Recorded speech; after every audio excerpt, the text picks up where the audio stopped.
I can't be alone here.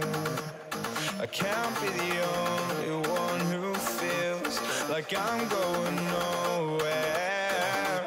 Just wishing somehow this dream will carry me. And I'll swear just one last time. They say the world is yours, so I'ma make it mine. 'Cause nothing is stopping you. You could set the world on fire. Nothing is stopping you. And if I go out, I'll go out screaming. It's all or nothing. It's all or nothing. It's all or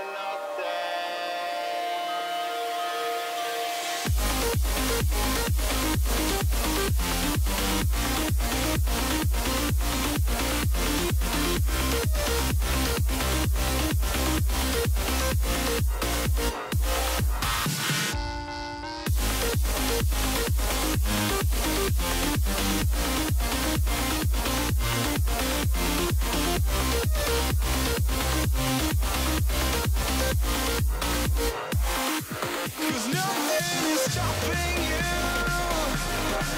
You could set the world on fire. Nothing is stopping you. And if I go out, I'll go out screaming.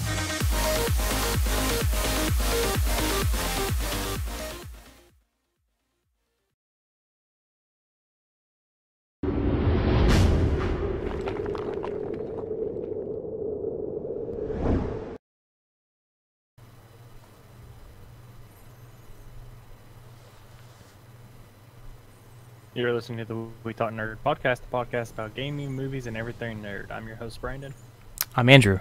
And I'm Rob. and this week we'll start off with seeing what Ender's been up to. Hello, everyone. And I haven't been playing much games, unfortunately. I've been doing some updates to the website, if anyone's checked that out. Some updated visuals and a new page. And then I want to move forward with putting a lot of major games in the spotlight with more details. So if you figured Destiny 2 is in there, I want to make sure it's displayed with, an updated video, and then of course details about our clan, Wrath Incarnate. I also want to do the same with the World of Warcraft community that we're going to be doing. So yeah, big changes in the community and in the website. And then maybe if I touch a little bit of games, it's Celeste, and that's about it. So. Cool. Oh wait, sorry, God of War, of course, I can't forget Of that. course, everybody's been playing that. Yeah. So I don't have to ask Rob what he's been playing because I already know. Yeah, it pretty much starts off with God of War, but it doesn't end there. I also I watched Day 9 playing a game called Frostpunk, a game I hadn't really heard much about or seen anything about, and he's playing it, and I'm just kind of like enthralled by it because it's hitting all my sweet spots in terms of like a Civ type game. And Andrew, you and I have played Dead of Winter before. It's kind of got some of those mechanics in there as well, as far as you have to make the tough choices about who's going to live and who's going to die. So, Oh, cool. yeah, love playing God. So it was really nice. Okay. How about you, Well, Brandon? speaking of playing God, I've also been playing God of War, and I started BattleTech, and then was like, I want to go back and play more God of War, and play more God of War. But if you don't know already, it's an incredible game, and we'll talk about it here shortly and give us a little review from all three of our perspectives. But we'll dive into a little bit of news, and then we'll talk about it. But if you're on the PlayStation and you happen to not be busy playing God of War, there is a demo for Detroit Become Human out. And I have yet to play it. I don't know if you guys have yet, but it looks like it's going to be a fun game. Comes out very soon, actually. It's definitely an interesting looking game. Quantic Dreams, who's the developer of that game, they are known for making like very artistic, very deep games that are kind of hit or miss on the fun factor. You might have remembered there was the Ellen Page simulator a few years ago. It was called what was it, Two Souls or Twin Souls? Oh yeah. Oh, it wasn't called the Ellen Page Simulator? Okay. That's what I called it, and now Okay. that's the only thing I can refer to it as. I think But it's that game- Two Souls. Yeah, I think it's Two Souls, and that game was a ton of fun. Despite the fact that you're just running around being Ellen Page, there was actually a lot of other things, and it had like a cool like ghost story to it as well. But it's always they always make games that make you think, and I think It's a lot that's of story, a lot of cinematic story. Yeah, very Not immersive. a lot of like action-y stuff. It's more. Yeah, not at all. So you say PS4. This is another PS4 exclusive that's coming out. Another PS4 exclusive that'll probably add to an already outstanding exclusive list. That's right. Yeah. Yeah. Their games are great, and sometimes they become classics. Like Heavy Rain was another game they did that a lot of people refer to on the PlayStation 2. But I wouldn't consider any of them like killer apps or system sellers. But when you do look at PS4 and what it can offer from an exclusive standpoint, it just helps really round that out with these type of quality games. It does look good from what we've seen from E3 anyway. Mhm. Moving on to something that's going to look really good. Dark Souls, the remaster set. Well, good news for those who have the first one on PC. You can get it at a discount to 50%. So if you're worried that you're going to have to shell out another, I don't know what a Dark Souls remaster would have to cost, but now it's only going to be 50% off that full price. So, yeah. Cool. Yeah, think somehow I you don't should own it. be free. I think I've got it through a Humble Bundle a long time ago. Oh, really? Yeah, I've got it on Xbox or PlayStation. Maybe I don't have it on PC. All right, moving on. Apparently, we have some leaks sprung over at the Black Ops 4 studio, which I can't remember which one this one is. Treyarch. Yeah, Treyarch. And apparently, the multiplayer is going to be very similar to Overwatch style of gameplay. So I don't know how that'll work with the supposed Battle Royale mode that's coming out, but we could have a Overwatch Battle Royale hybrid coming soon. Okay. Oh, I thought it was going to be more like there was going to be like U.S. Military folks that'll be throwing tires and exploding them in a cluster of people kind of huddled together. And then, of course, they're player of the game. Yeah, it'll Doing probably something be sort of like you pick a, I don't know, like a special. I don't know if they'll have like classes or like a stuff like a, I don't know, a certain general or something that has certain abilities. I don't know. But I don't know. Nah, I was thinking more of the lines that they're only going to take one thing from that. And they say loot boxes.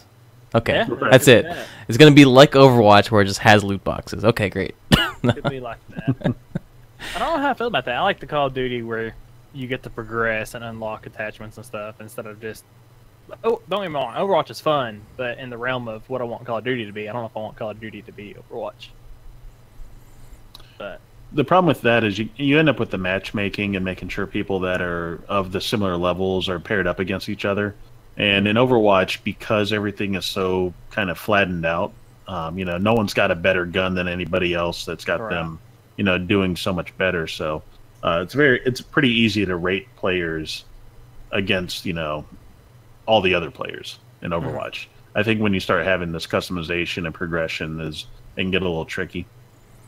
That is such a general saying. Is it's gonna be similar to Overwatch? It could be. I mean, they're first-person shooters. You made a good point of that. They have different classes that counteract each other. That's probably what I'm looking at.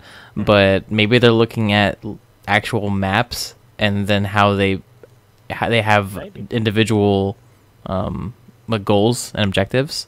Yeah. Maybe that's possible. Yeah, they're not giving any information. Just so you guys know, I'm actually going to be filming like a short movie at my house. It's going to be similar to Star Wars. oh, that sounds great. Yeah, actually. it's going to be awesome. It's going to be awesome. Star Wars or Avatar, one of the two. I haven't of the figured two. it out yet. Well, I do a mix. Yeah, great. But yeah, that's just, I don't know. Overwatch just kind of left a lasting impact on the FPS world, along with these Battle Royale games that are come out. And speaking of the Battle Royale games, PUBG has come out, excuse me, has come out and said they're going to introduce map selection. And supposedly it's not going to, already break up the matchmaking system. Like you already have first person, third person, solo, squads, duos, but apparently map selection won't break that up even more. Okay. But, I've resisted PUBG. I have yet to play a game actually. Really? So, yeah. I thought I might get into it. I was, had my finger hovered over the mouse button on the buy, a number of times, but I just know the time investment that I have is not something for that. Yeah. I look at PUBG the same way I look at Hearthstone now. Hearthstone, I can do very well at. It all makes a ton of sense to me. I love the mechanics. I just don't have the time to dedicate to that much. And Right. PUBG is very much the same way. Yeah, and the longer you hold off, the more polished it will be, and the more cool systems it'll have. So Yeah, we'll see if I ever get into it. But I think it's cool that they're introducing this, and given the amount of people still playing, I mean, it's got to find ways to diversify and make itself different from all the other BRs that are out there. from Fortnite. It's also a way for the studio to really figure out what maps people like and enjoy. So if one map just doesn't get picked at all, you might want to rotate that one out and then add a new one at in least there, work on it. Make them. or work on it. Yeah, exactly. Because Well, that's what I've been hearing. You guys remember voting DE Dust? DE Dust. Yes, I remember that so much.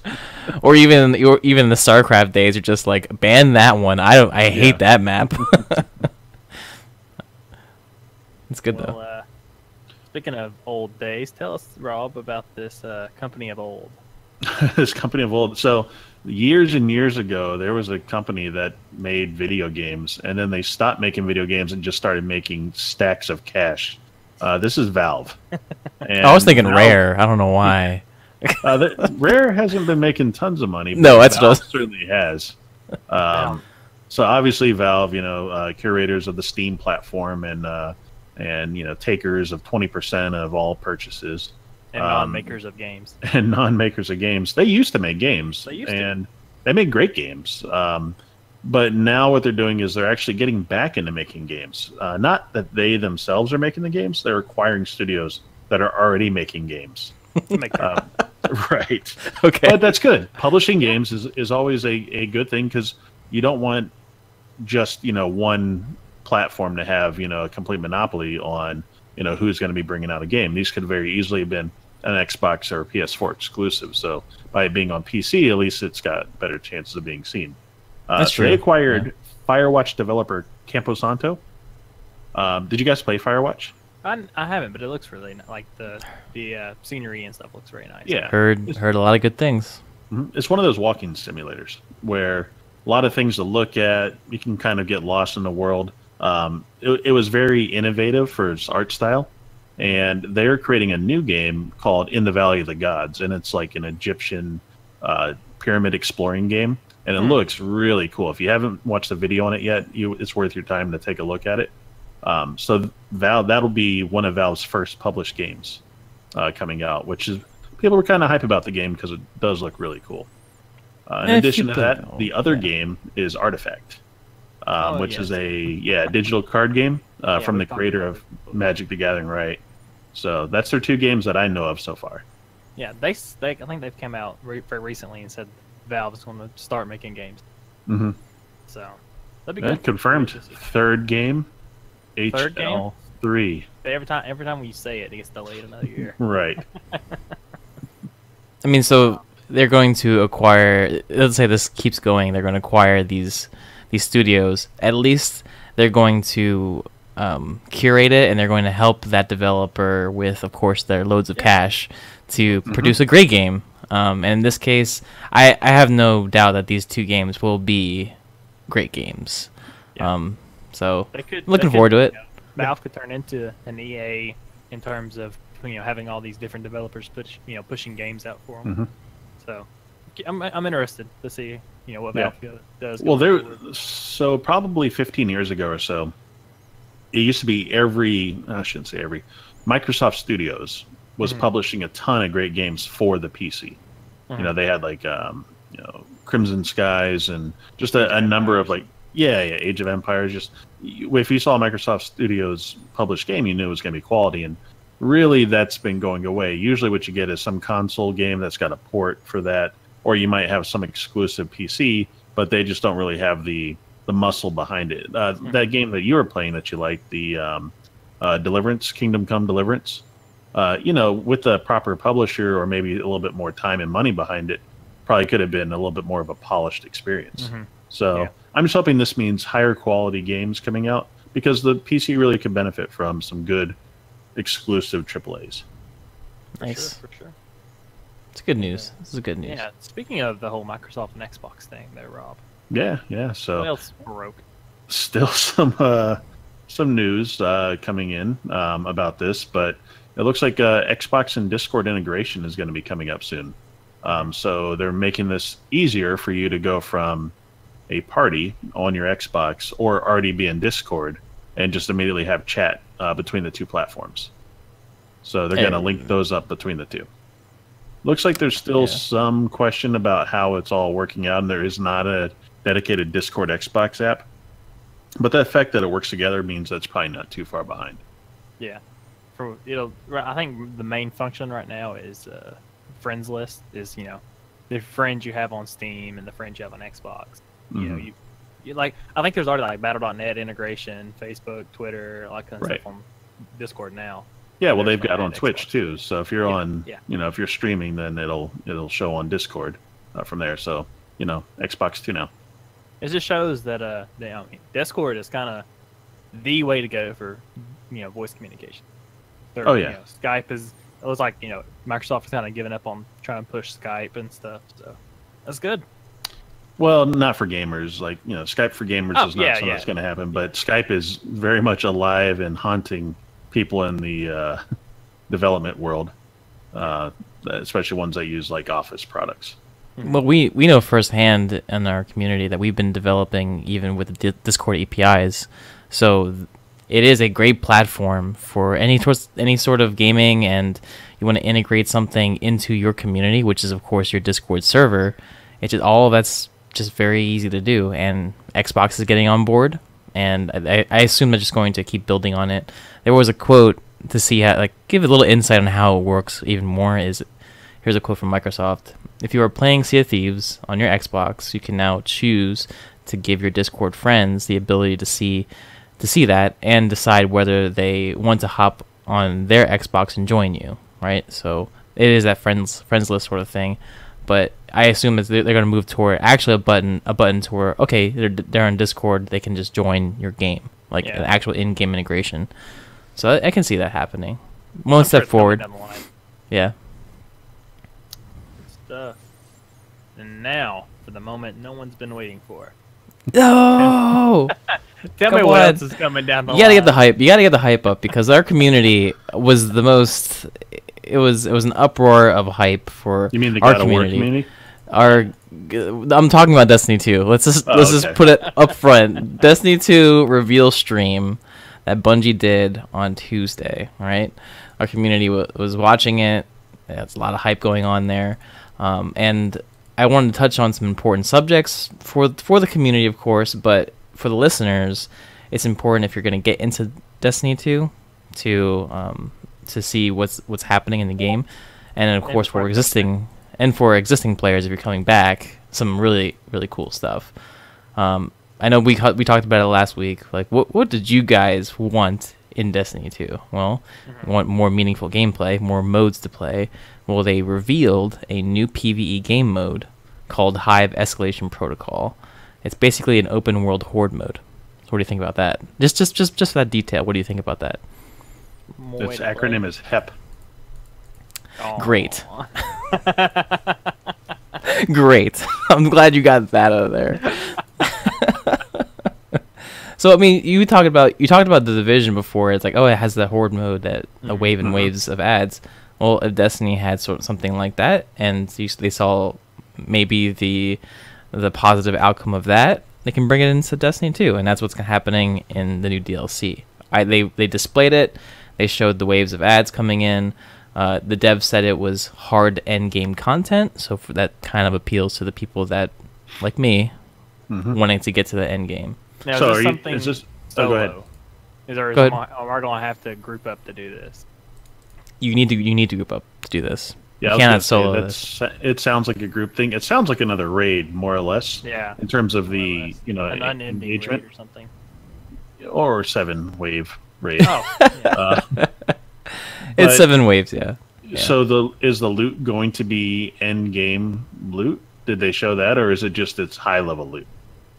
They showed specific loot that drops from that event, just for instance, like a shotgun. And they said it drops off specific bosses, and I believe they said that the bosses rotate. So you're getting, it's a possibility of getting some good loot out of these bosses and these chests, but you don't know. They didn't really tell you how much loot there is, but they said there's going to be some loot involved. So is this like the end of Mega Man, where you've got to like refight all the different bosses from all the different levels that you went through, and like they just kind of all come out at different times? It kind of sounds like that, because remember back in the day, I guess they did the same thing with Oryx and like that portal thing with it. You saw the same boss in the mechanics. I assume that they're gonna change it up a bit.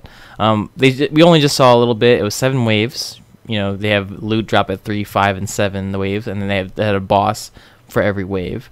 It looked very fun. And then they had some items that were iconic for Destiny. Is a hive sword. Oh, you the Icebreaker's remember coming that back? one? Not the icebreaker, but the hive sword. So you killed like a hive guy, and then you have the sword, and now you have that sword.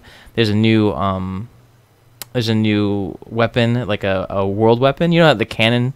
The Galahorn. Yes. No, it's not like that. It's like a. Sorry, you said iconic Destiny weapons, and I'm naming all the ones that they still aren't having. But that's fine. Okay, how about this? You said iconic. How about Suros regime? They're bringing that back, at least for you. Yeah, okay. Okay, That's- okay. Yeah, I'm We'll like, bring that back. I did use the Suros regime. That was the You the did. gun I used. I used it. I'll admit.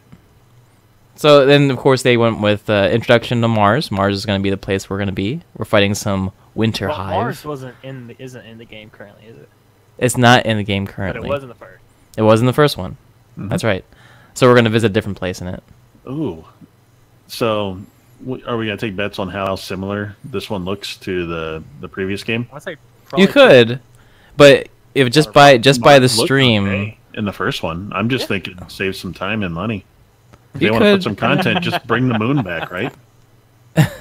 The moon was cool. I don't know why a sequel wouldn't have all the things the first one had. Well, you know. all good questions, but the stream specified that it was in the polar ice caps, so a different setting than it was So- original. Yeah. probably So the not. winter hive. Yeah. So not the Taken. This is the hive. Yeah, What's going to be? I mean, their mechanic is obviously like frost-based weapons, like they freeze you, or area like elemental effects. I mean, what's any details you can give us on the winter hive and like why I might get excited as that is my new race? it's not a race, but like enemy, of course. But Okay. I mean, when I yeah, was yeah, not watching, playable race. yeah, when I was watching the stream, you saw different types of hive, like different hive that you saw from the beginning, like in D1. You would see something like a shield based knight. For something, knights don't really have shields. They can bring up that shield that they put them in, but they actually have a bone shield and they walk up to you with a sword. So like, okay, well that's a little weird. Or ogres, of course, act a little differently and they look different. But nothing to say that they have elemental powers. They Okay. wear Could big- possibly. big jackets. Yeah. Is Yeah. it reskinned hive or is it actually like What's different that? like the Taken was? Because the Taken was like a remix of the hive, and now we got another remix of the hive. That's a good point. I don't know because the stream was short and it didn't really have Okay. detail. But I would assume that they have different mechanics as the Taken. Yeah, that'd be. Okay. that'd be a They're good not point. just like blue hive running around, right? Like we had green hive in the that we fight. And You're right. Yeah, you're right. You know? I hope so. I hope so. A new vendor, Anna Bray. So this person is the NPC, like kind of like Osiris was in Osiris, but they said that she's actually gonna be a vendor and NPC to help you. And how much silver does her stuff cost? Yeah, what are the cosmetics that she's gonna bring? We'll see. Yeah. I don't know. I'm sure there'll be actual loot that's been given. PvP is a big thing because I'll just skim through this. back in the day, you remember, or not even back in the day, like recently, in any of the Black Ops or Call of Duty series, you have these Paragon levels where you level up your, just by playing, you can get XP. Prestige. Yeah, Yeah. prestige modes. Well, they're bringing that to Destiny, and you get loot based on it. So if you prestige, of course, you can probably pick some loot depending on that. That's for the casual side. Now, for the PvP competitive side, they have a totally different ranking system. This one's like a badge of rights. Like this is your stats. This is your like ELO or something like that, right? Okay. And then based on that, they're providing even, I guess, more prestigious loot, because they showed a gun that was obviously a top tier OP pulse rifle that has some crazy perks on it, and they said only the top of the top will get this. Kind of puts in perspective that they really do focus on PvP as well. So they kind of put the grind back into the PvE a little bit with the new mode, and then they want to put the grind into PvP. I like it. Okay. Yeah. Well, good. I've never really been big into the PvP elements of Destiny, but I know that there definitely was the reward for the skill base, so like the Trials of Osiris and everything, in terms of, making sure that, like, okay, if you are really hardcore into PvP, there is a place for you. And of course, Iron Banner being, still very impressive from a PvP difficulty standpoint. Yeah, I love Iron Banner. Actually, they boosted Iron Banner to 6v6, and I recently played it. It felt so good. Yeah. So good. So yeah, that's all the news for Destiny 2. It's a lot of news. I'm sorry if it was like a data dump, but it's important to me and most of the community. And I hope that if you do choose to get back into Destiny 2, you have more information now that will maybe help you push to get that DLC. Okay, Andrew, I'll do it. I'll do it. I'll do it. You already bought it, so already got the season pass, you so. can download it. Sure. I already paid for the new DLC. I might as well play it. Yeah, hopefully there's some something that'll bring some life back into it, Yeah. because it is on its final leg. It In is. terms Yeah. of holding the player base. Mhm. Well, how about we talk about good games? A good game. Let's talk about a good game. How do I turn off the stream? No. You Yeah, yank God the of power War. cord out of your... That's how you do it? Okay. It's the only way. I do want to talk about God of War. I do want to talk about God Oh of my War. God of War. What do you guys think? Man, Man. it's so good. Yeah. So It's yeah, so good. tell us a little better, Rob. It's so good. Good, It's good. okay. All right. Let's just talk about it from kind of like where God of War is before this came out, right? Yeah. So you had your initial releases early in PlayStation 2. Mm-hmm. It was definitely a very fast, action-packed, kind of like acrobatic type of fighting. Yeah. Where you're kind of swinging all over the place, and it Throw had people in the air. Yeah, you're throwing people in the air. You got all these combos going, and there's a a lot of focus on quick time events where you would have button mashing. Yeah, there was some button mashing, but basically a hack and slash with some really cool stylistic elements. Yeah. And they kind of tossed that out the window for this one. They changed it to where it's more of like it's what they call like a steady cam, where it's a single cut. If you're from a movie terms, where a single camera will follow you around the entire game, and it'll pan around and do different things, but it never cuts to a cutscene. The load camera never screens. turns off. There's no loading screen. Yeah, it's just 40 hours of over-the-shoulder gameplay. And it's absolutely amazing that they were able to do this. The trade-off is you don't really get that acrobatic combat fighting that you did in the the previous ones. Yeah, the adrenaline levels are much lower. Yeah.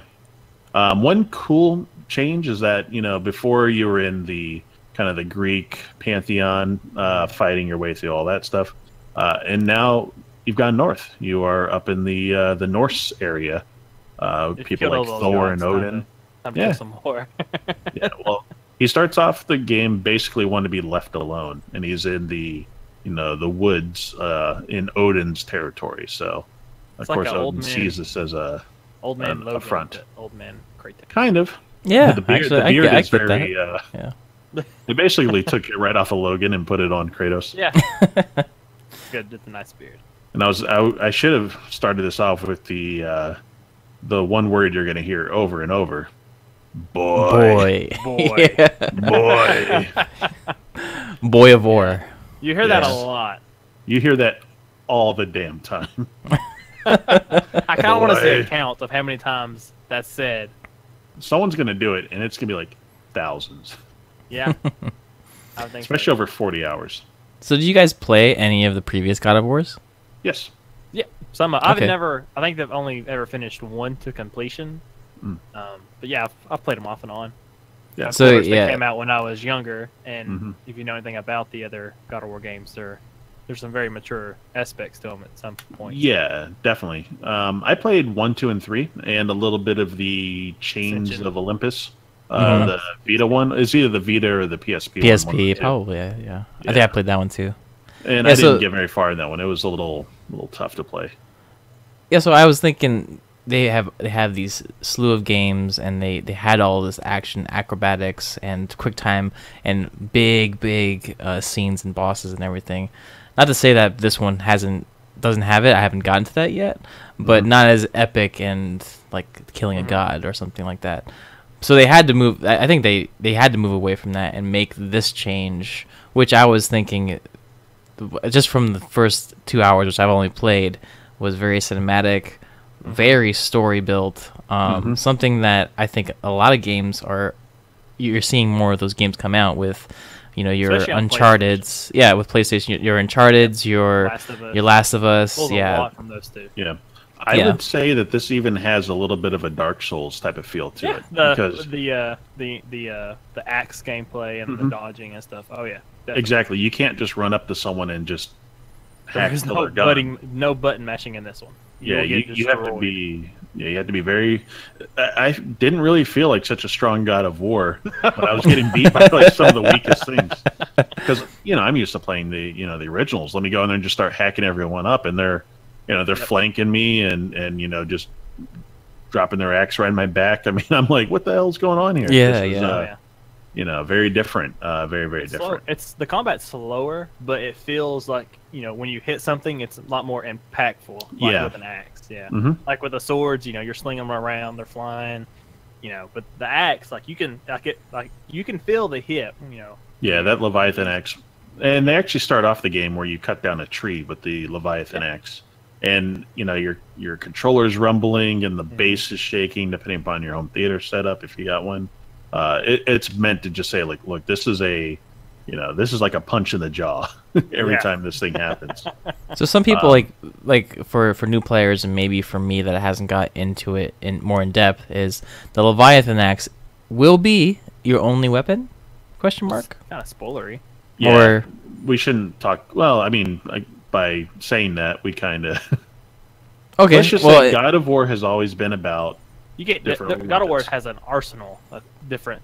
that's what I was expecting. So I was coming from a person that has played previous God of War games. There's an arsenal, really, Yeah. like a huge arsenal. But off I So- don't know if you'll bat- ever get those other ones back, like the cestas, the big like wolf or lion gauntlets or whatever, which is still one of my favorite looking weapons that he's got. Yeah, but you could, like in this one, you throw the axe, and if you throw the axe, you can start punching people. Yeah. Like you can go at it with just your fist. You have a shield that you can do some cool parrying with and Mhm. that kind of thing. But, So yeah. we're avoiding spoilery sort of things, of course. Yeah. Okay. I mean, there's Okay. different, like you unlock stuff. I don't want to like say what different things you unlock as you go through the game, but But there's an ability tree, like you say. I Yeah, there's assume. an Yeah. Okay. Yeah, and A lot. his number one weapon is ripping people's heads from their bodies. Yeah. And he still continues to do that in this game too. So, Yay, God of War. good to see. and Yeah, there's armor now. The armor aspect where you have Yeah, there's different loot. types of armor. You have enchantments and Mhm. sockets and stuff. You just got me way more excited. You got a Very little in-depth. dwarf. You got the little dwarf that follows you around with enchantments. And did you guys ever play Dragon Age 2 with the Enchantments? I was half expecting him to do that. Yeah. So let's talk a little bit more about maybe some of the technical aspects of it. There is a, this is meant to really feature the power of the PS4 Pro. Yep. It can be rendered in 4K. It's not like a true 4K It uses Right. the checkerboard aspect to do it. Which one did you go with? 4K versus high performance? I have been playing in 4K, and it looks stunning. Hmm. Every scene's breathtaking. Yeah, I did the same. I thought I would switch it if the frames went down, but man, it doesn't stutter at all. It feels very smooth. Yeah, very, very smooth. And I reduced it to the regular PS4, Right? and to be honest, I think it looks amazing on the regular PS4. So Oh, I'm sure it would. Just everything about it just reeks of quality. You know, it's there very, is very polished. yeah, the production values are top notch. My God, the music as you're just like, you know, as you just go through and I don't want to spoil for you, Andrew, but there's a part where there's a turtle, and I just was like blown away at looking at this turtle. Like That's I cool. just could not believe my eyes nice. at what was happening. That's cool. I'll look for the turtle. yeah, Yeah, look for this turtle. look hard. You know, don't Hard. blink. Okay, I will. So, yeah, really digging the Norse mythology. What did you guys think about the change of setting? You know, there's I don't have an in-depth knowledge of Norse mythology. A lot of mine stems from Age of mythology and things like that. And like, Sure. I'm surprised about like some of the things I've seen in Marvel movies, and I'm like, what? That's actual Norse mythology? Kind of cool. Yeah. Oh yeah. There's a bit of that. Did you guys play what was it Senua's game? The one with the Norse girl that hears things. She's like kind of psychotic. Hellblade? Yeah, Senua's- Hellblade. Yeah, no, I haven't played that one. Okay. Somewhat similar type of feel because that's a Norse mythology type of thing, and there's a whole bunch of stuff about the different gods and whatnot. So, very much darker than this game, even surprisingly. But I thought it kind of felt something similar. Yeah, And there is I one think- big Oh, go ahead. technical thing there's already been multiple patches out for this. The text size. Yes. That has text size. That has been the number one complaint. Is that sometimes it's hard to read things. Yeah. Do you have it on closed caption? Is that what it is? Okay. Well, it's like in the menus and you're looking at your armor and stuff. Some of the wording comes small. I haven't noticed it at all. And Yeah. but I'm just kind of making a joke. Like out of everything this game could have had problems with, The people text are is messed saying up. text is a little too small. It's it. That's their only criticisms. That's the Okay, only yeah. patches that have come out so far is to increase the size of text. I don't know what you could really criticize about this game. I think we've all gotten to the stranger, right? Yeah. Oh Okay, my so we could talk about that because that's so early on. I feel like we can really Yeah, that's not. that's kind of your introduction to the game, right? Yeah. Welcome to the game. Welcome to God of War. Someone's banging on your door, and you're like, you know, oh, so one of the things that we didn't really talk about was the whole father-son mechanic, Yeah, where basically you play as Kratos, but you're also kind of playing as the kid too. a little bit. You can shoot. You can tell him where to shoot the bow and kind of thing. Yeah, you can direct them and everything. So what do you think of that? Is it do you find it like kind of too much, or do you like the aspect of having the other one running around? I like it, because if with the storyline and how things work, I like that you can take a little directive with him. Because if he was just there and you couldn't do anything with him at all, it'd be very pointless. But it takes a lot from The Last of Us, so it's nothing. Yeah, I was going to nothing mention. new. Yeah, Yeah, I was going going to say this is like Ellie running around, Yeah. Doing a lot of the same things. Where But, she would help you in the game there, and of course, his son helping him here. And he actually progress. Like he gets better at combat the further you get in the game. Mm-hmm. So that's cool.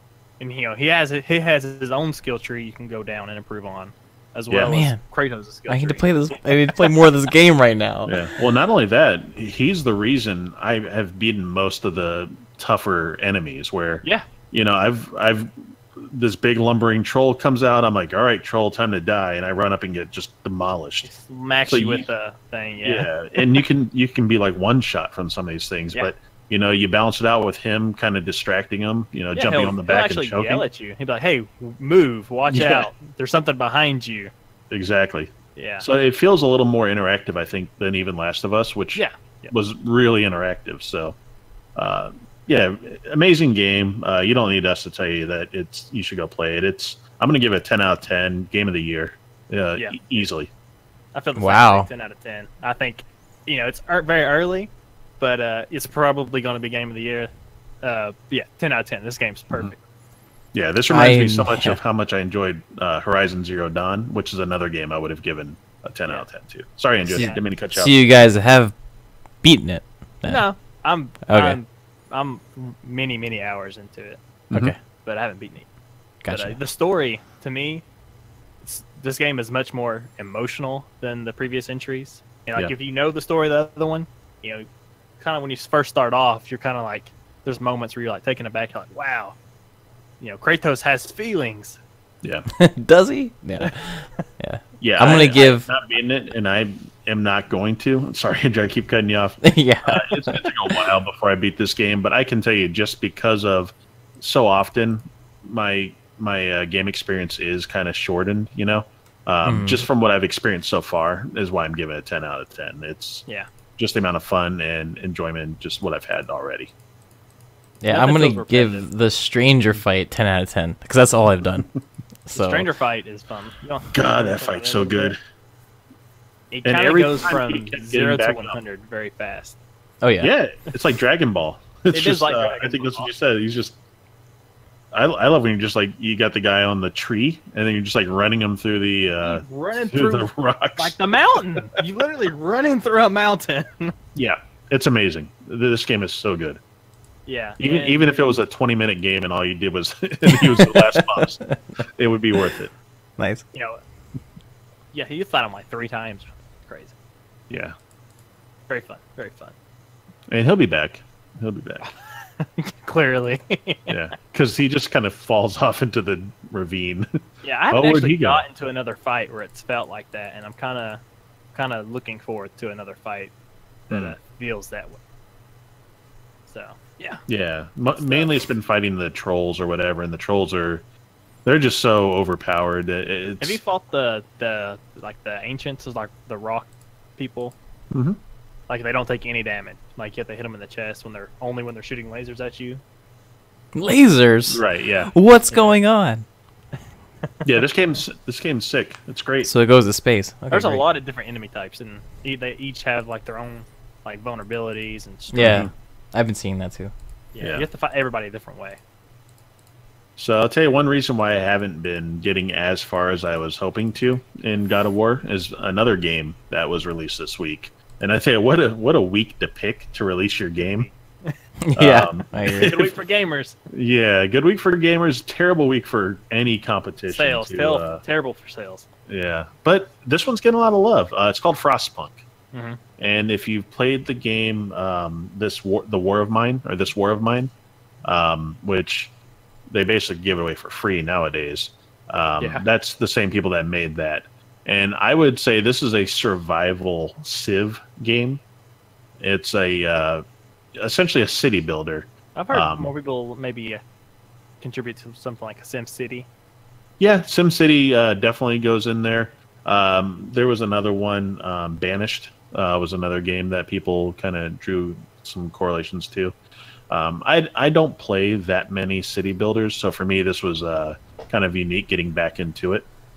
So you're essentially a civilization of 50 people or 80 people, I think is what you start off with, and you trek your way up north and you find an abandoned basically coal burner, and that coal burner will get warm and you can kind of huddle around that.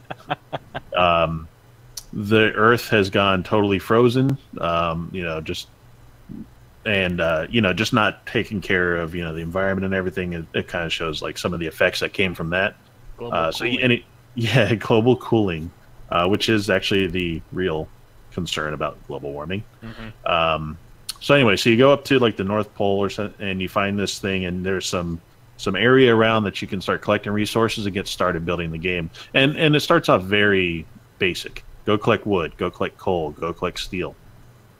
But then as time goes on, you start getting questions like, one of our people is sick and their leg is gangrenous. We need to amputate the leg, but they don't want us to. No. What should we do? Oregon Trail, like all over Yeah. again. Yeah, so there's a lot of things like that in here. It also has a really cool steampunk vibe. So if you're into steampunk, looks awesome for that. It's a very pretty game, and the UI is top notch. A lot of information conveyed in a very small amount of area. I think there's a lot of replayability because you die so often. Okay. You can difficult game. yeah, like I've gotten banished twice as leader. So yeah, Is very there- tough game. Go ahead. Is there a difficulty like setting, or is it just? Mhm. Okay, there is. Yeah, definitely. And I'm not sure where I'm at with that in terms of the difficulty settings, but as things go along, you get more stuff that comes in. So in addition to the city building, there's also an exploration aspect too. So you send out scout parties to go look for things. And before I got banished the last time, I found an automaton that I was able to bring back and actually do some collecting and coal mining for me and everything. So, yeah, lots of stuff going on there. I have heard, and Brandon, I think you even brought this up, that there was some same events that would occur on the playthroughs. I think it might be like that because there is different scenarios that you can play through. And the first one that you start off with is like kind of a prescribed thing that you do all the way through. And if they mixed it up, it might be too random to really get around. Because when bad things happen, like it gets cold, it gets really bad. Because it goes from like negative 20 degrees to negative 40 degrees. And people just start dying. Yeah. So Oof. people, the main complaint from what I'm hearing is that the main I don't know there's scenarios, but like it can be short. Maybe not like, and maybe not probably like God of War links, and they're not. It's not like Civ. Like you can play Civ for hours and hundreds of hours. Yeah. The playthroughs kind of feel the same for that one scenario, and the map doesn't change any. The map's not randomized. The map layout stays the same. The map's the same. And I think that's because of the different scenarios. So there are 3 different scenarios that come with the game, and there are supposed to be more coming out. One of the reasons, so I'm going to give this an 8 out of 10 overall, and I was actually going to give it a little bit lower, but then I just kept thinking about it today, and like just the different choices it was giving me, and man, what could I have done different about that? And I think when games stick with you, that's a sign of a really good game. That's how I feel too. If you want to play more, then that's a good Exactly. So, in fact, even when we had a little bit of time before the podcast tonight, I hopped on and played a little bit because I was just kind of jonesing for it. The other aspect, for me is it's a budget title, so it's only it's got a MSRP of $29.99. If you own this War of Mine, you actually get like a 10% or 20% discount. So you can find it all over the place for around $24. That's good. And given that you probably could get 10, 15 hours of gameplay out of it, maybe and probably more, that's a really without repeating anything. Yeah, exactly. Then I think you're getting like a real low cost of for your investment. Again, you're not getting the Civ, replayability, but man, this game, I mean, you talk about God of War being a pretty game, this is actually a very pretty game. Like it looks amazing and just how bleak and stark everything is. So yeah, I'm actually gonna pick that up probably a little bit later. But yeah, I've got God of War, and then there's another game that I'll have to talk about next week because I haven't touched it, and that's BattleTech, which is supposed to be the mech XCOM style game set in the Mech Warrior universe. And that's gonna take a lot of hours. I hear the learn curve is really steep and it can be very difficult at times. So I'm excited to play that. Yeah, I'm looking forward to hearing about that. On top of XCOM like difficulty? Wow. Okay. That sounds really difficult. Because you have to manage like the weight of the mech, where you place the weapons, how much ammo you have for the weapons, which weapon you use. Yeah. how much you armor, shoot it, where the armor is on the mech. Like you armor the arms where the weapons are, but leave your core vulnerable or your back vulnerable. And if your pilot gets hurt, then you can't use the mech. And I'll talk about it more later. But it's very in depth. And like it's not just like XCOM. Like imagine XCOM if like the alien shot your arm off and you can shoot your gun anymore, like that kind of thing. I thought XCOM was too much too at sometimes. Yeah. I almost wanted to cry during XCOM a couple times because of all the people they kept killing. Like, I brought that guy up for nothing, and you killed him. Yep. Now it's the mech. Those feels. So not only do you have to keep your person alive, but you also have a mech that you don't want to get destroyed. So, yeah. Cool. A lot of stuff on that. But, yeah, I think that's all the game stuff we have. So we'll move on to talk about maybe some movies and TV. Have you guys ever seen Super Troopers? Yeah, love it. Yeah, I went and seen. Have you guys? Did you watch the sequel this past week? I did not. Did not. Well, if you're hoping for a good time, that's what you'll get. It's like the first one. You know how sometimes comedies, when there's a sequel come out, the formula completely changes and it doesn't work well, or if it's the exact same thing. Or when they're 20 years apart. Yeah. Well, this one probably is close to that, but yeah, this one, it has very similar aspects to it, but it could be its own standalone movie. Like you wouldn't have to watch the first one or That's good. have the first one exist. Like it's a funny movie on its own. I think it has to be, especially with that kind of time difference. When I said 20 years apart, I saw Super Troopers in theaters and loved it. But how do you do a sequel off of that, especially this far down the road? Any of the people that watched it and loved it are now in very different places than they were when they first watched that, or should be. How about that? Yeah, hopefully you are in very different places. But yeah, I think it's very nostalgic. It'll bring back a lot of those feelings because it's the exact same cast. Everybody from the first one's back, and yeah, it's a good time. I think it's I would say an 8 out of 10. Nice. In terms of a good comedy, and yeah, I think it's just as good as the first one. So I wouldn't say better, but it's definitely it's just as good. Cool. That's a very successful Kickstarter. That's for sure, Yeah. right? Mm-hmm. Yeah, yep, it was a Kickstarter movie. Yep. And was that the first of its kind, like Kickstarted movie? You think? No. There's a but couple. maybe this magnitude, but I was the magnitude wise. That's what I was thinking. Yeah, Zach Braff did some kind of Kickstarter movie, and that was kind of the big famous first one that he did. And Woody Allen did a Kickstarter movie as well. So another thing that was, those were both prior to this. And then there's one that I kickstarted called What We Do in the Shadows, which is a vampire documentary, like a mockumentary type of movie. And yeah, and it was directed by the guy who did Thor Ragnarok. Oh, okay. Yeah. So it was his big introduction to the United States was What We Do in the Shadows. So nice. he stars in it as one of the vampires, and yeah, really humorous. So yeah, fun movie. Cool. Nice. Speaking of movies, Humorous. yeah, maybe humorous. This looks pretty funny. The new Venom trailer came out, and Oh man, what a pile of Rob hot is- garbage that is. For listeners, Rob is just not looking good about this. Yeah. The trailer literally starts out with Tom Hardy going, "Your boss is an evil person." yes. Yeah.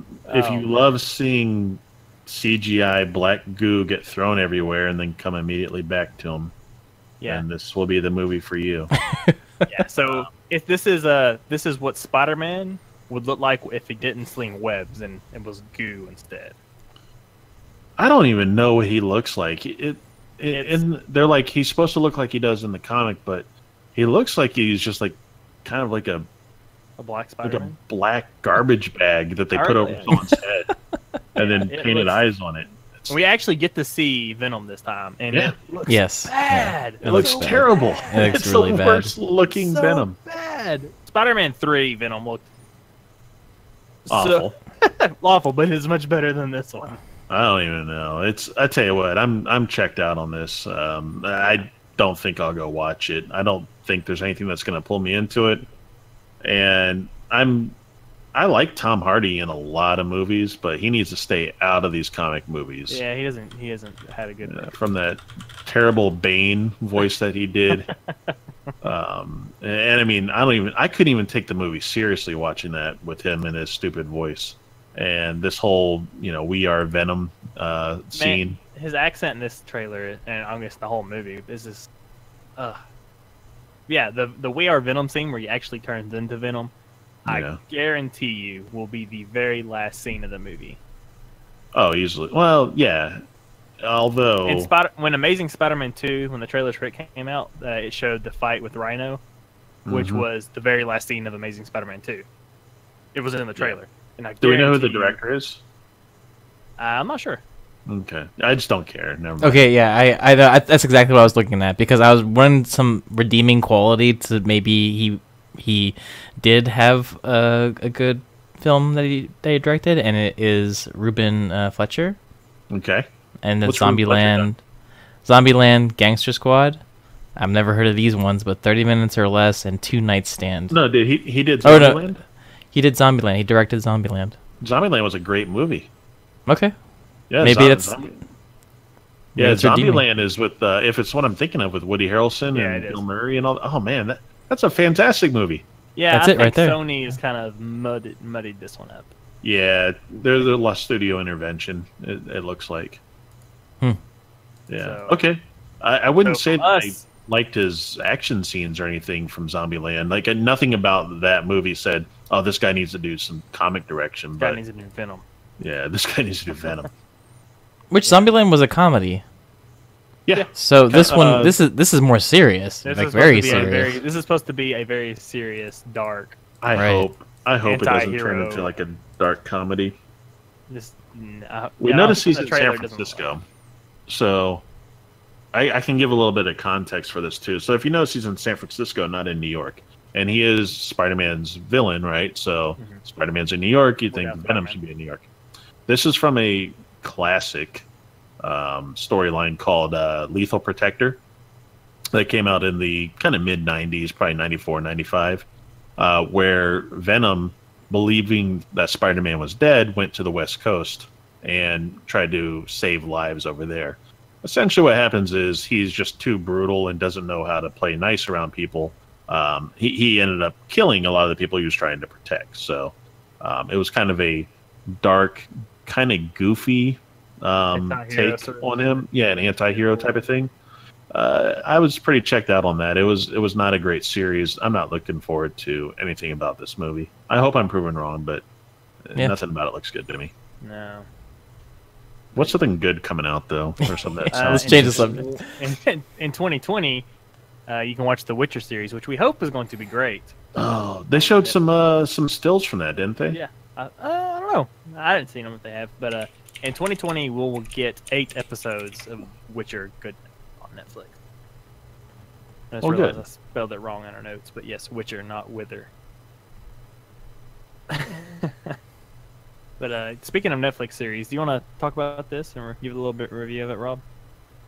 I'm not very inclined, so I don't know if you. I watched 5 episodes. It's about where I'm at. Yeah. Yeah, I have not watched much of it. I've only watched the first episode. I kind of got pulled away with everything else. Maybe we'll wait. We'll hold off on that. Yeah, we can wait. We can wait on it. Now, if we're talking about Lost in Space, by the way. Yes. Hmm. Yeah, if you want to go watch it, and maybe next week you can join us in all of that. But let's get to the main course of what this week is going to entail, and that is Infinity War. And like we've been doing for the past, 4 or 5 weeks, Rob's been giving us some background on the comic book side of Infinity War, and I think he's got two stories for us today. So Yeah, 2 series, kind of 1.5 to be honest with you. Okay. So for people that have been listening, you know that I've been covering, Infinity Gauntlet, followed by Infinity War, followed by Infinity, and now I'm up to Infinity Siblings. Infinity Siblings is a series that just came out. It deals with I don't know if you guys knew this, but Thanos got a brother, and his brother's name is Eros. They're both not know. from the moon Titan of Saturn, and hey, that's in Destiny. yeah, and they look Wait a nothing minute. alike. Eros kind of looks like a kind of old style wacky superhero with like these weird kind of curly eyebrows and stuff, and I think his power is having red hair. That's about all there is to him. But essentially, there's a lot of back and forth about how Thanos is trying to right himself in the universe. He discovers that his place in the universe has been unsettled by the future Thanos, and has basically created some problems for him. So he knows that he has an expiration date. He is defeated by this planetary destructive force thousands of years in the future. So he basically needs to rewrite his present and future, in that so he can avoid this eventual outcome. So there's a lot of time traveling occurring. He kind of goes back in time. He actually tricks himself, a past version of himself, to go back in time and puts himself in like prehistoric times, just to get him out of the way. So he does some kind of interesting stuff there. This one is very, very lighthearted compared to the one that I talked about last week, Infinity. It's like a classic Starland adventure, which you could kind of look at as like those 70s and 80s, wacky cosmic Marvel adventures. Very Guardians of the Galaxy before it was a movie series kind of thing. When did this come out? Infinity Siblings just came out, Like within the past few months. Okay, so it is probably drawing a lot from Guardians of the Galaxy, Thor Ragnarok. Mm-hmm. So. Yeah, a lot of that, but it's drawing more from the Starland Adventure, which those movies draw from. Starland Adventures. I don't think they're gonna pull much inspiration from this one into the movie, especially since it came out after. Exactly. But it's fun. It's a really fun read. It's a much shorter read than last week. Last week was 1,000 pages. This week's 105. So, so I was able to read through all of this one. I enjoyed my time with it. And that works out to about 5 issues of comics. So that will take you about 2 hours to read through. Looking at all the different art and everything else that goes on. This is a great look at Thanos. This is a great look at his relationship with his brother, and also just how diabolical he can be. So Thanos is not necessarily a bad guy, but he's definitely not a good guy, and this helps kind of blur those lines even further. So I'm gonna give it an 8.5 out of 10. I had a blast with it. I think it's fun. Read the other ones first. Out of all of them? Yes, this would make it the highest one, and mainly from the fun standpoint. They've all been very solid though. 8, 8, and 8, and now 8.5. So all pretty much hovering right there at the great series. But now there's. Yeah, so I intentionally left this one off because it doesn't really fit into the series. It's called Infinity Crusade, and it actually came out in 1993, 1 year after Infinity War. So Infinity Gauntlet comes out, and everyone goes, wow, all the heroes and all the villains got together and had this crazy battle, and look at what was at stake. Half the universe was disappeared, and look, Thanos is such a badass, and now we got this, Adam Warlock who's going to go through and kind of change everything. And then they come out with Infinity War, and people got a little iffy on that. It's not as good. It doesn't feel as good. It really feels really cheesy for the time, but it's important to where the universe eventually goes. Infinity Crusade picks up after this. So the big bad in Infinity War is Magus, which is Adam Warlock's evil side. When Adam Warlock expelled all good and evil from him so that he could be a truly neutral being and rule the universe with the Infinity Gauntlet, justly, or fairly, he had to expel those things. So, as we said, evil side was Magus. The good side was a naked gold girl called Goddess. And she, even though she is good, believes that only she is righteous enough to wield the power of the Infinity Gauntlet. And the story is basically her relieving him of the gauntlet and taking it for her own uses. Good kind of sounds bad. Yeah, it's really lame overall, and I don't want to give a lot of spoilers on it, but it never really seems to find its footing, and everything just is so convenient. Of like, oh, of course that happens. Oh, of course this happens. Oh, there's no guessing. Yeah. Yeah, there's really no guessing. Everything's really scripted. Usually in some comics, there'll be a fight and someone will be overpowered, and that's how they like lose their thing. But sometimes it's like, well, we can't let this guy lose to someone else, so they have to like hurt themselves, like they trip and like fall over something, or it's just like, you know, some circumstance puts them in like a terrible state for like the whole universe to like, you know, come down upon them. So that's essentially what happens to Adam Warlock. And it's just like super convenient way to get him out of the picture while Goddess is doing all this other stuff. So yeah, dumb story. Ron Lim is a artist that I really like, but it's so rushed, the amount of work that he does for this one.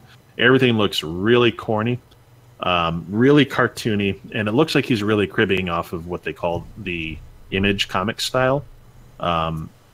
We can get into all this another day, but there was a competing comic book line made of all the top former Marvel comic artists called Image Comics, and they sold boatloads of comics, and everyone started trying to kind of ape their style a little bit. And unfortunately, Ron Lim seemed to be doing this about that same time too. So he went from a very not necessarily unique style, but like a good style that you could say, okay, this is a good representation of all the different characters that we're showing.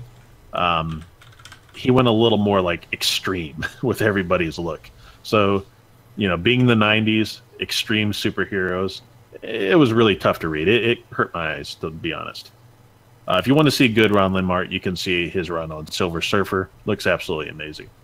Cool. But for this series, the Infinity Crusade, I recommend you skip it.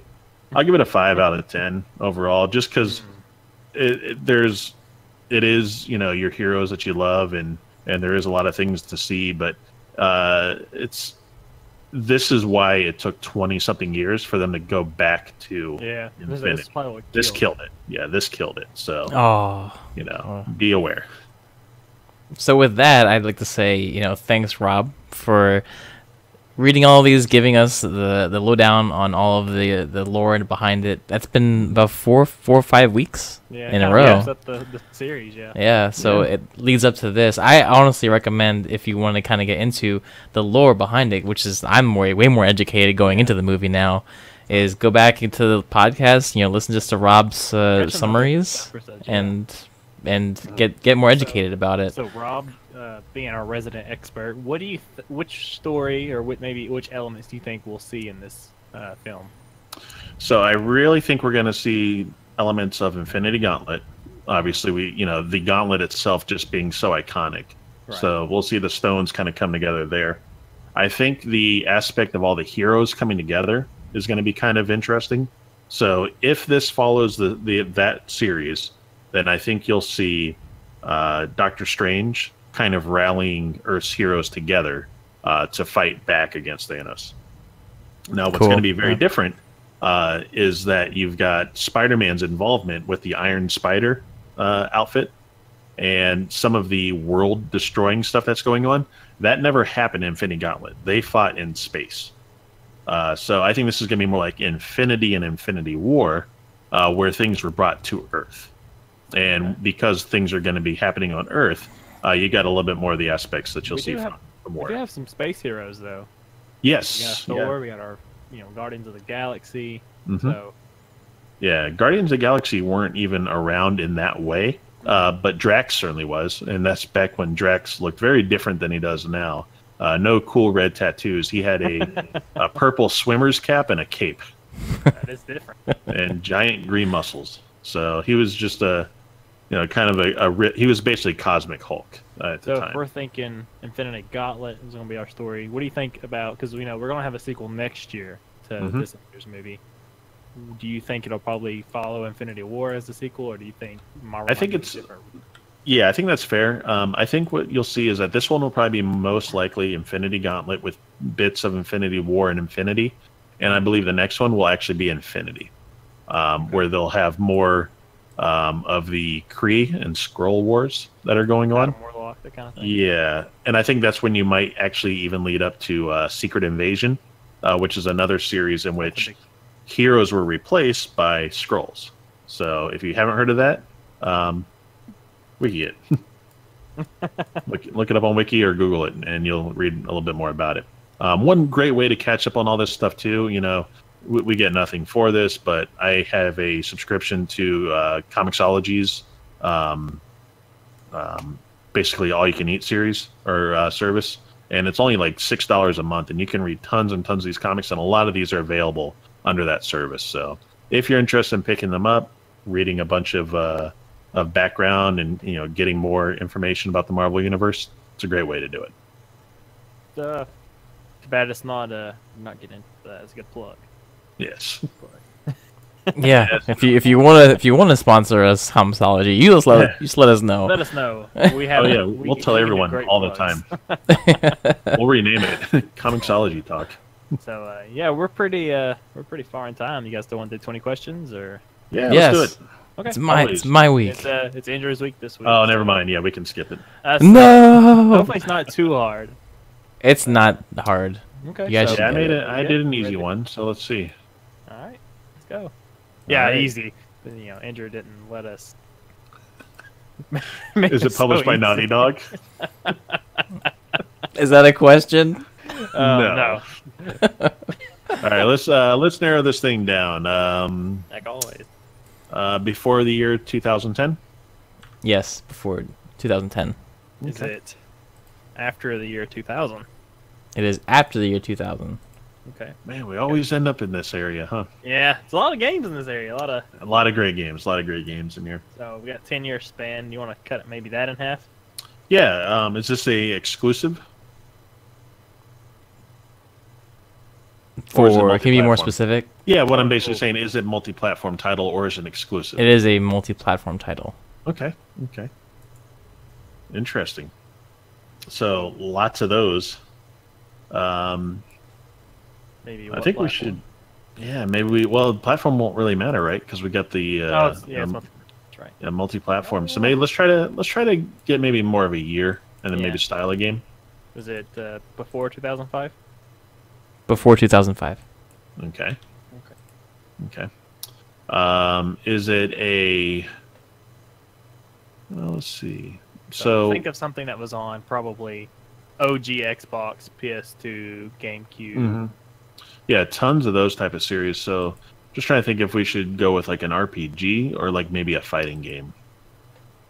So we had like the Soul Calibers. They were multi-platform. I already did Soul Calibur, so hopefully I didn't do it again. No, I hope not. What?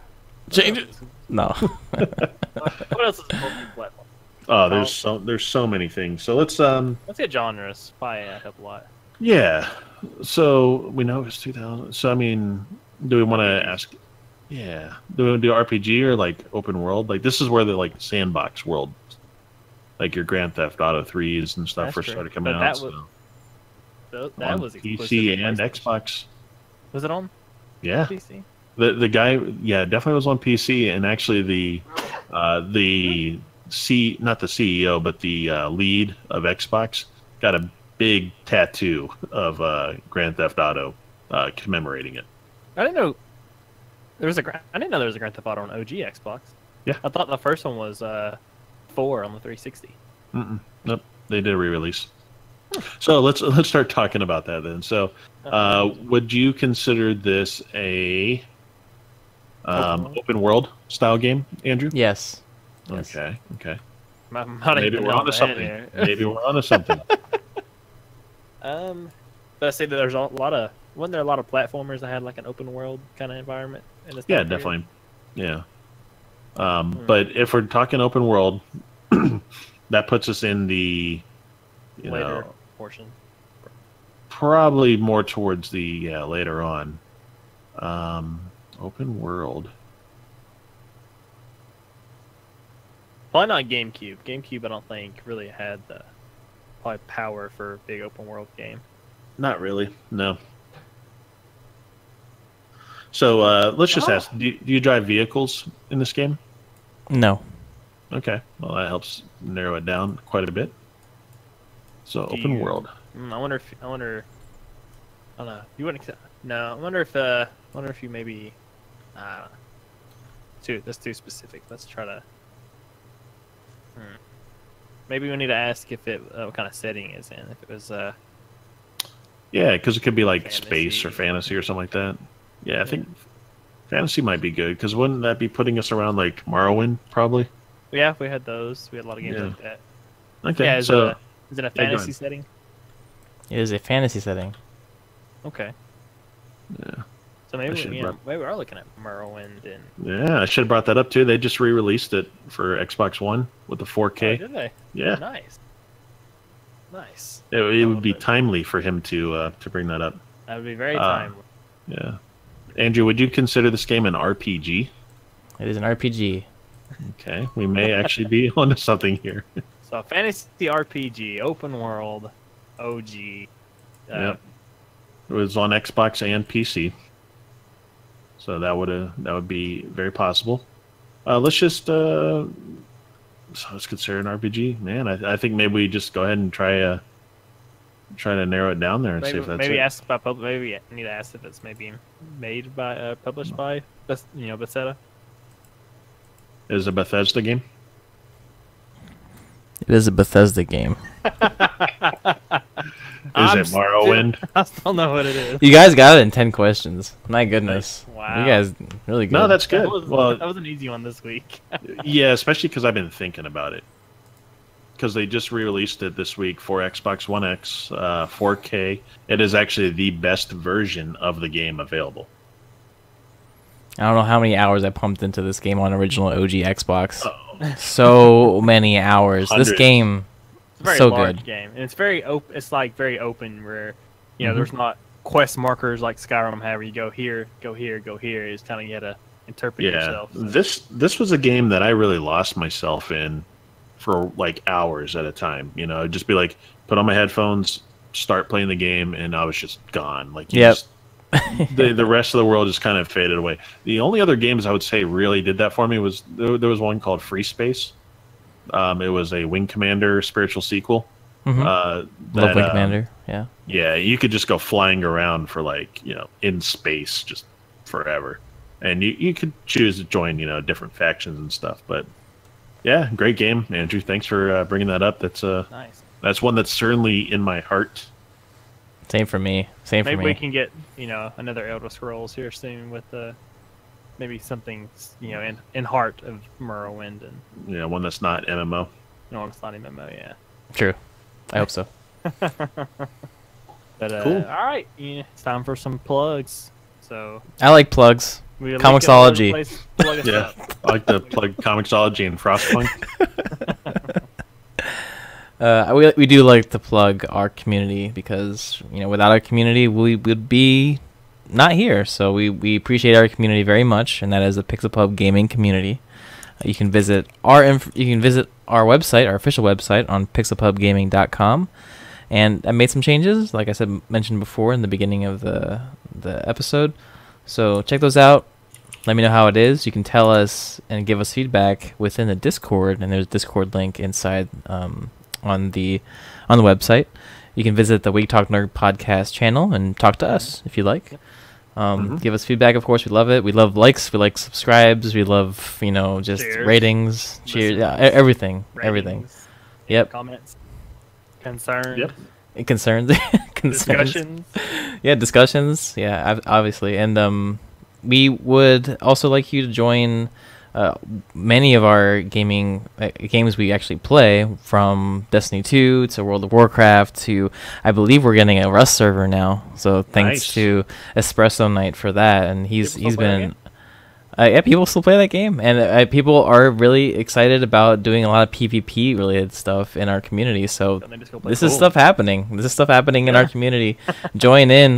We do giveaways every week. I think the giveaway this week is Mafia 3 plus like a Give some DLC. big titles away. Man, So- Mafia 3, that was a big game. Big titles. Yeah. Get I in can't there. wait to go hop back in the Frostpunk channel, start talking it up again. Yeah, definitely. So we like you to join our community. Please do. Yeah, go Alright. check it out. I've been kind of slacking a little bit on the Discord thing, but I every time I get in there, I'm overjoyed to talk with everyone that has a similar interests. Want to talk about comics, movies, TV shows. So Games. yeah, you'll go ahead. You'll find all the nerd stuff in the Discord any aspect. You know, I think there's even an anime channel. So if you're into that, there's Yeah. that too. Anime There's channel. even MTG. There's Magic the Yeah. Gathering channel. There's D&D channel. We got it. We got it. Yeah. A lot of Nice. good stuff. Cool. Well, I just like to add a couple things. You know, if you do play WoW, like we talked about, make sure to get with us on joining the Bad Nova Gemma guilds on Sargeras for the Alliance and Bleeding Hollow for the Horde. I will actually be checking out the Battle for Azeroth beta. I've got invited to that. I think that just went live this week, so might see some stuff for that, coming week. So yeah, stay tuned for that. Cool. That's all I really got. So we'll see you guys later. See you, everyone. Bye.